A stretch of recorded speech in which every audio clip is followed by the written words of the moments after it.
Hello friends, welcome to my channel. Today I am going to read an opinion, a ban, a split verdict and a health concern by Sthanu R. Nair. He is a professor of economics, Indian Institute of Management, Kozhikode.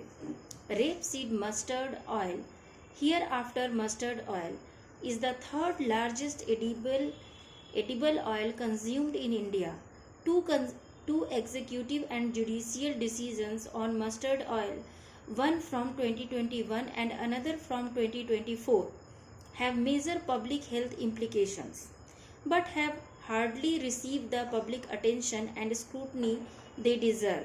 In the first decision, the Food Safety and Standards Authority of India prohibited the manufacturing and sale of blended mustard oil in India, effective from June 8, 2021. As per Indian food safety laws, selling an edible oil mixed with another edible oil is permitted, provided the proportion of an oil blended with another oil is within 20%. Reports suggest that FSI's ban decision was aimed at preventing the adulteration of mustard oil and boosting domestic mustard crop output. In the second, the Supreme Court ruled on July 23, 2024 against approval granted by the central government for the environmental release of India's indigenously developed genetically modified mustard named Dhara Mustard Hybrid 2nd DMH11, a major ground on which one of the two judges pronounced a judgment against DMH11 was the insufficient assessment of the impact on human health of DMH11. A common policy goal behind these two decisions was to protect the health of Indian mustard oil consumers. However, a closer look at the facts shows that this goal cannot be fully achieved through these two decisions. Erucic acid. The mustard oil extracted from the Indian mustard crop contains high level of a unique fatty acid called erucic acid, 40% to 54% of total fatty acid. This is significantly higher than the internationally accepted label of less than 5%. Mustard oil containing high erucic acid is considered undesirable for human consumption, particularly in advanced countries such as the US, Canada, and Europe.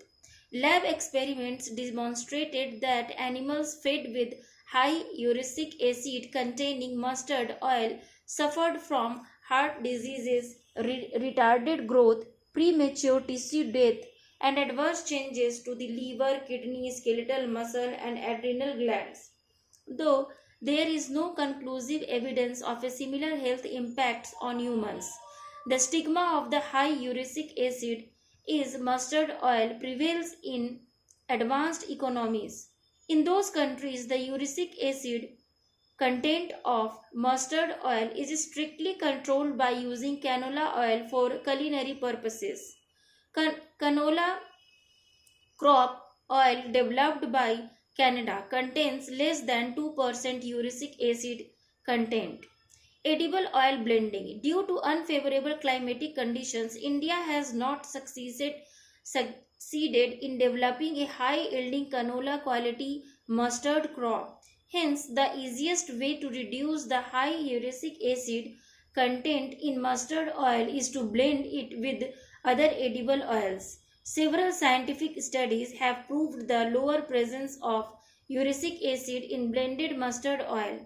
Also, since blended mustard oil is rich in unsaturated fatty acid, consuming it lowers LDL cholesterol and increases HDL cholesterol. One primary concern with edible oil blending is adulteration with artificial flavors and poisonous substances. A nationwide survey by FSSAI in August 2020 found that 24.21% of the 4,461 edible oil samples collected did not meet the quality parameters criteria. A maximum number of adulteration and contamination was found in mustard oil. Instead of a ban, the sale of blended mustard oil can be allowed, but in packaged branded form with an explicit declaration regarding the oils that have been blended. The share of branded edible oil consumed in India is less than 30%. Strict implementation of the food safety and standards laws and strengthening of food safety infrastructure are also essential in preventing adulteration. Since health is a state subject, the Food Safety Administration at the state level has to play a vital role in this regard. As per industry sources, the proportion of other oils blended with mustard oil in India ranges from 5% to 50%. Though this does not conform with the law, which allows blending up to 20%, it has the unintended positive consequence of reducing the uric acid content. Hence, the sale of blended mustard oil should not be banned entirely. GM mustard. Alternatively, the uric acid content in India mustard oil can be reduced by cultivating the indigenous genetically modified mustard crop DMH11, which apart from higher yield has a lower uric acid content 30 to 35% compared to the traditional Indian mustard crops 40 to 54%. As a result, the oil extracted from DMH11 requires a lower quantity of other edible oils for blending to reduce uric acid content. This in turn helps to reduce the imports of other edible oils. India is the world's largest importer of edible oils. Its edible oil import bill is pegged at 20.56 billion by Niti Aayog. Therefore, the uric acid reducing property of DMH11 and the associated health and economic benefits in terms of reduced edible oil imports need to be factored in by all the stakeholders while deciding on the approval of the GM mustard crop. The development of the indigenous DMH11 with a lower uric acid content is by no means a notable achievement by Indian genetic scientists. After years of research, Canada and Europe have successfully introduced low uric acid traits into their rapeseed cultivars. Hence, plant breeding programs aimed at reducing the uric acid content in the mustard crop to an internationally accepted level of less than 5% should be given top priority in India's indigenous GM mustard crop development programs. Thank you for listening.